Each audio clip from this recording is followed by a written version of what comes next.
헤드라인입니다. 법의학자문위원회와 검찰미래발전위원회 출범식이 대검찰청에서 열렸습니다. 서울중앙지검이 거액의 비자금을 조성하고 군공사 수주를 위해 금품 로비를 벌인 대보그룹 회장 등 23명을 무더기로 적발했습니다. 부산지검이 대입 합격을 빌미로 학부모로부터 금품을 편취한 학원 운영자 등을 구속 기소했습니다. 천안지청이 다가구 주택을 불법으로 개조한 건축주와 건축업자를 무더기로 적발했습니다. 대검찰청이 전국의 고등학생들을 대상으로 제5회 이준 저스티스 캠프를 열었습니다. 여러분 안녕하십니까? 검찰 리포트 조민지입니다. 첫 번째 소식입니다. 대검찰청은 법의학 전문가들의 자문을 통해 검시의 전문성을 획기적으로 높임으로써 억울한 죽음을 방지하기 위해 법의학 자문위원회를 구성했습니다.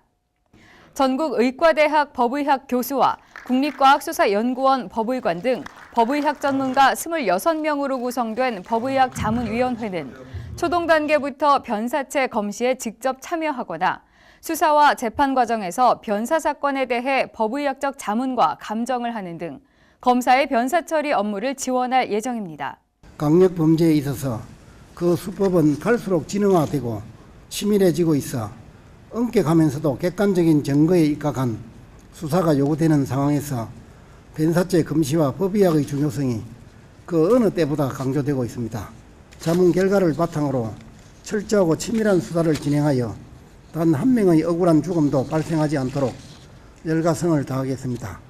한편 검찰의 제도적 개혁에 중점을 두었던 검찰개혁심의위원회가 검찰미래발전위원회로 이름을 바꿔 출범식을 갖고 공식적인 활동에 들어갔습니다.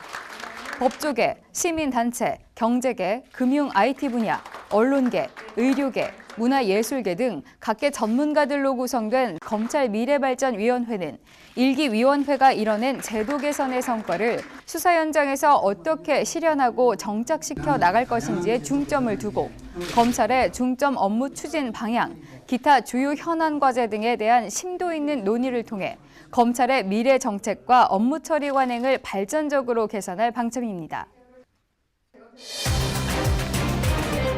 서울중앙지검은 계열사 자금 211억 원을 횡령해 비자금을 조성, 군공사 수주를 위해 평가심의위원들에게 금품 로비를 벌인 대보그룹 최등규 회장을 비롯한 관련자 23명을 대거 적발했습니다. 이번에 구속 기소된 대보그룹 최 회장은 2008년 1월부터 2014년 10월까지 대보그룹 4개 계열사 자금 211억 원을 횡령하고 비자금 조성 과정에서 발생한 소득세 21억 원을 대납, 27억 원 상당의 법인세를 포탈한 혐의를 받고 있습니다. 211억 원의 비자금은 자료상과의 가공거래, 기존 업체와의 거래대금 부풀리기 등 다양한 방법으로 조성됐고 대보그룹 회장 일가의 은행 대출금 변제, 자료상 수수료, 개인금고 보관, 로비 자금 등으로 사용됐음이 밝혀졌습니다. 한편 최 회장은 2011년 1월 군공사 사업자 선정 과정에서 사업 수주 청탁 명목으로 평가심의위원들과 중간 브로커에게 수차례에 걸쳐 뇌물을 건넨 혐의를 받고 있습니다. 검찰 수사 결과 대보그룹은 평가심의위원 후보자들에게 선물, 기프트카드, 식사, 금품 제공, 골프 접대 등을 통해 친밀감을 조성하고 평가심의위원이 선정된 후에는 이들에게 1,000에서 3천만 원 상당의 금품을 전달, 평가 결과 좋은 점수를 준 경우 500만 원에서 1,000만 원의 추가 금품을 전달했으며 육군 장교 출신을 영입해 로비 활동에 투입하는 등 공사 발주 시부터 평가일까지 단계별로 다양한 로비 전략을 수립 시행한 것으로 드러났습니다. 서울중앙지검은 최 회장과 뇌물 공여를 주도한 대보그룹 부사장 등 전현직 임직원, 뇌물을 수수한 평가심의위원, 비자금 조성을 도운 자료상 등 6명을 구속 기소하고 뇌물 공여에 관여한 직원과 금품을 수수한 평가심의위원 등 13명을 불구속 기소, 뇌물 수수 혐의를 받는 평가심의위원 중 현직 군인 4명에 대해 군 검찰에 수사 의뢰를 요청했습니다. 부산지검은 울산 지역에서 무등록 입시 컨설팅 학원을 운영하면서 자녀의 학생부 종합 전형 합격 등을 빌미로 부산, 울산 지역 학부모들로부터 거액을 편취한 학원 운영자 등 3명을 구속 기소했습니다. 이번에 구속 기소된 A씨와 B씨는 2013년 10월부터 지난해 11월까지 울산 지역에서 무등록 입시 컨설팅 학원을 운영하면서 재력 있는 학부모들에게 접근, 대학 교수 등을 통해 입학사정관에게 청탁하는 방법으로 대입수 시에 합격시켜 주겠다, 의대에 편입시켜 주겠다고 속여 24명으로부터 15억 원 상당을 받아 챙긴 혐의를 받고 있습니다. 한편 입시 브로커 C씨는 유명 이사장, 정치인 등과의 친분을 과시하며 청탁을 명목으로 A씨로부터 1억 2천만 원을 수수한 혐의를 받고 있습니다.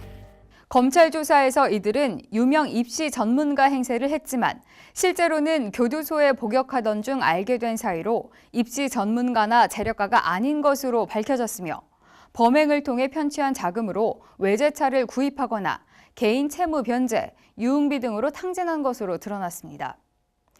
특히 A씨 등은 거액을 편취한 후 범행이 발각될 것을 우려 입시 브로커 C씨에게 거액의 입시 청탁을 했지만 C씨의 계좌 추적, 통화 내역 등을 확인한 결과 청탁에 대한 근거를 찾을 수 없었고 개인적으로 거액을 착복한 것으로 드러났습니다. 천안지청은 다가구 주택을 불법으로 개조한 건축주 125명과 건축업자 3명 등 128명을 건축법 위반 혐의로 기소했습니다. 검찰 수사 결과 적발된 이들은 임대 수익을 늘리기 위해 지난해 4월부터 12월까지 천안과 아산 지역에서 무허가로 가구 간 경계벽을 쌓아 가구 수를 늘리는 소위 방쪼개기 불법 대수선 행위를 한 것으로 드러났습니다.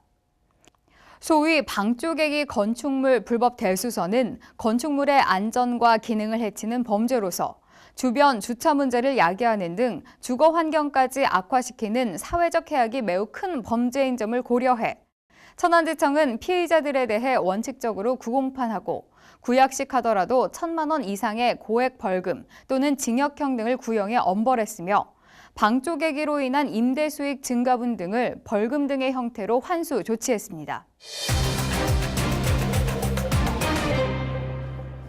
대검찰청이 겨울방학을 맞이한 전국의 고등학생들을 대상으로 제5회 이준 저스티스 캠프를 열었습니다.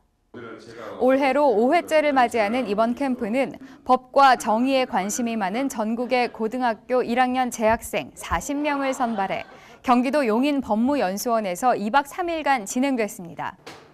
소통, 탐방, 특강, 참여, 단합 등 다양한 주제의 체험 프로그램에 참여한 학생들은 현직 검사를 만나 법과 정의에 대한 다양한 의견을 나누었고 정의와 인권에 대한 서로의 생각을 공유한 후 이를 연극을 통해 풀어보는 색다른 경험을 할 수 있었습니다. 캠프 마지막 날 학생들은 대검찰청을 방문해 검찰의 과거와 현재를 알아볼 수 있는 검찰 역사관과 한국 검찰의 발전된 과학수사 환경을 체험할 수 있는 디지털 포렌식 센터를 돌아봤습니다. 또한 검찰총장과의 대화 시간을 통해 인생에 대한 여러 가지 조언과 충고를 듣고 대검찰청 대변인에게 궁금했던 점을 자유롭게 질문하면서 검찰에 대한 이해도를 높일 수 있었습니다. 대검찰청은 이준 저스티스 캠프의 정례화를 통해 법과 정의에 대한 청소년들의 관심을 높이고 검찰에 대한 이해도와 호감도를 지속적으로 제고해 나갈 계획입니다. 네, 지금까지 검찰의 다양한 소식과 수사 결과를 전해드렸는데요. 그중 대보그룹의 비자금 조성과 로비 사건에 많은 분들이 의견 남겨주셨습니다. SNS를 통해 국민 반응 살펴보겠습니다.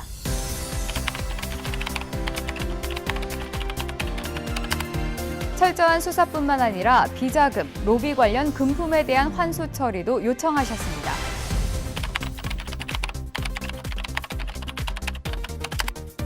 우리 사회에 만연해 있는 비리를 척결하기 위해 다양한 법과 제도적 장치가 필요하다는 의견 주셨습니다. 뇌물수수 사건에 대한 강력한 처벌을 요청해 주셨습니다. 네, 지금까지 검찰 리포트였습니다. 앞으로도 국민과 공감하고 소통하는 검찰 리포트가 되도록 노력하겠습니다. 고맙습니다.